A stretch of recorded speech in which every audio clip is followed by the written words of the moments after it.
ont été livrés. Mesdames, Messieurs, au décollage, le 787 Dreamliner.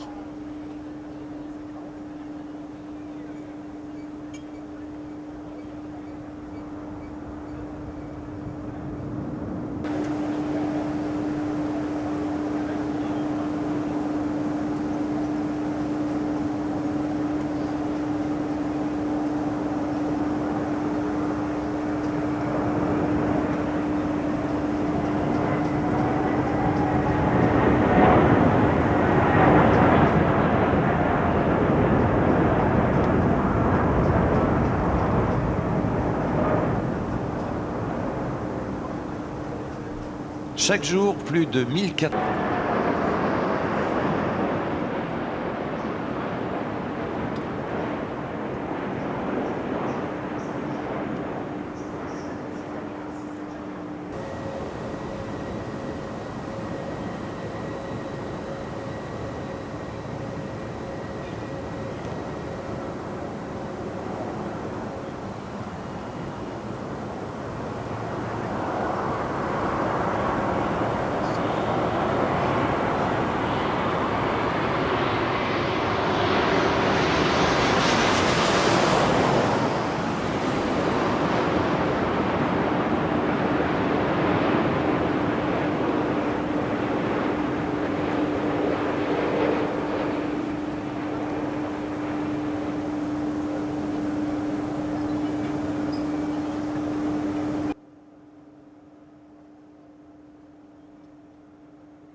Regarder au-delà de l'horizon pour anticiper les événements.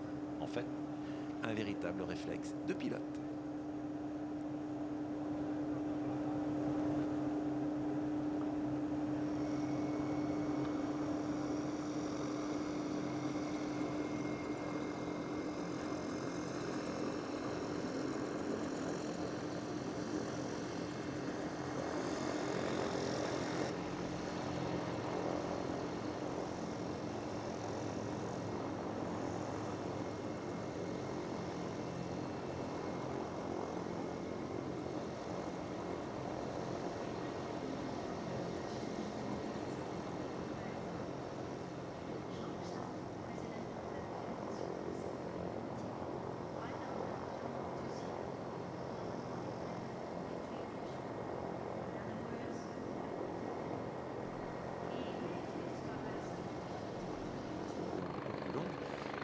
cadre du programme turc, attaque, cet hélicoptère attaque T-129, eh bien il équipe les forces terrestres turques, mais également le ministère de l'Intérieur. À ce jour, 91 hélicoptères T-129 ont été pour l'armée et 7 hélicoptères T-129 pour la gendarmerie.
Fabriqué par Nexter et il est situé à l'avant sur la tourelle.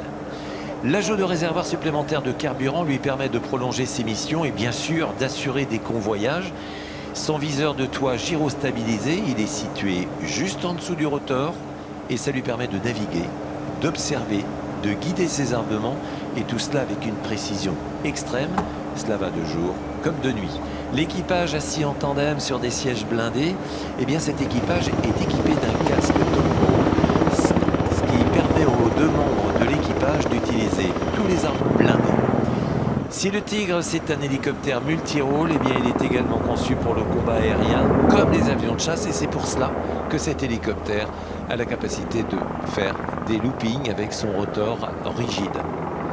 C'est un excellent compromis entre puissance de feu, agilité, performance et protection de l'équipage. Alors bien évidemment, lorsque cet hélicoptère est en opération extérieure, il y a un blindage additionnel qui va être installé. C'est le fer de lance de l'aérocombat français. Il est déployé là où la France bien sûr en a besoin et besoin surtout d'une capacité de feu importante au contact des troupes terrestres ici.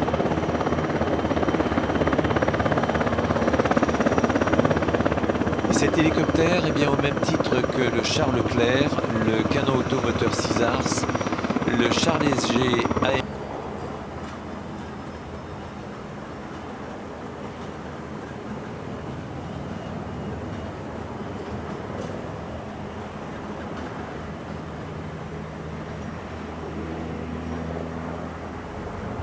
de la gamme Falcon, le Falcon 8X présenté par Philippe Deleume et Philippe Duchâteau. Le 8X, c'est donc le grand frère du 7X. Il dispose d'une nouvelle voilure et cette voilure, vous allez l'admirer.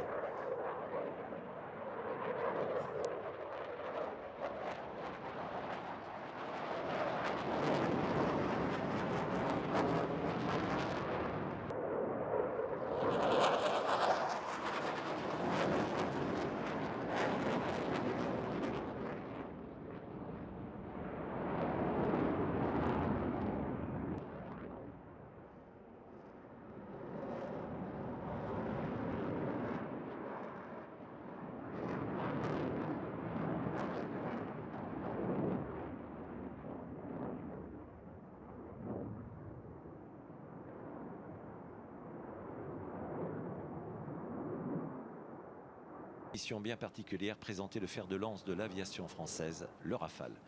Au sein d'une équipe de 47 membres, un pilote, un coach, 40 techniciens commandés par 5 supérieurs et tous engagés au sein de l'armée de l'air.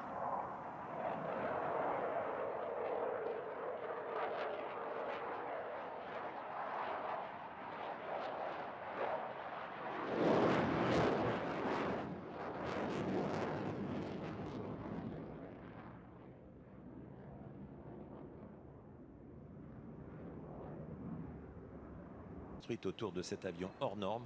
Des hommes et des femmes qui, grâce à l'armée de l'air, ont trouvé leur place et le métier qui leur correspond, pilotes ou techniciens.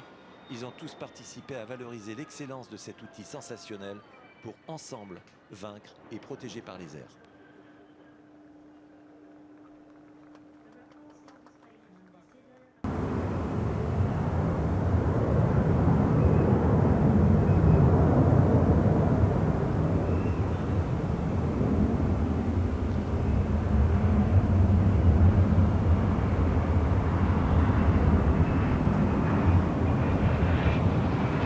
Au décollage, un avion de transport multimission de nouvelle génération qui combine une plateforme modulable pour un faible coût d'exploitation.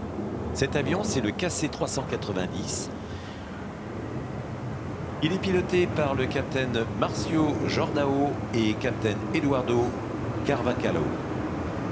Cet avion, c'est le premier des 28 KC-390 prévus équiper les forces aériennes brésiliennes, avec une mise en service prévue au second semestre 2019. Le KC-390 de chez Embraer est capable de transporter des véhicules de combat qui vont peser jusqu'à 20, transporter des réservoirs aux auxiliaires de carburant, des réacteurs situés loin du sol, un train d'atterrissage très résistant et ça lui ouvre l'accès aux pistes les plus sommaires, des contrées les plus chaudes aux plus glacées de la planète.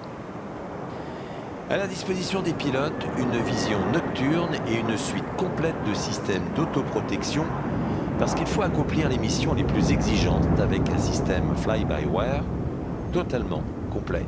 Et cela pour une maniabilité exceptionnelle, que ce soit à basse vitesse et à basse altitude ou à haute altitude. Pour les Loadmaster, les chargeurs, la tour de transport en tout lieu, le KC-390, c'est l'avion aujourd'hui avec lequel il faut compter.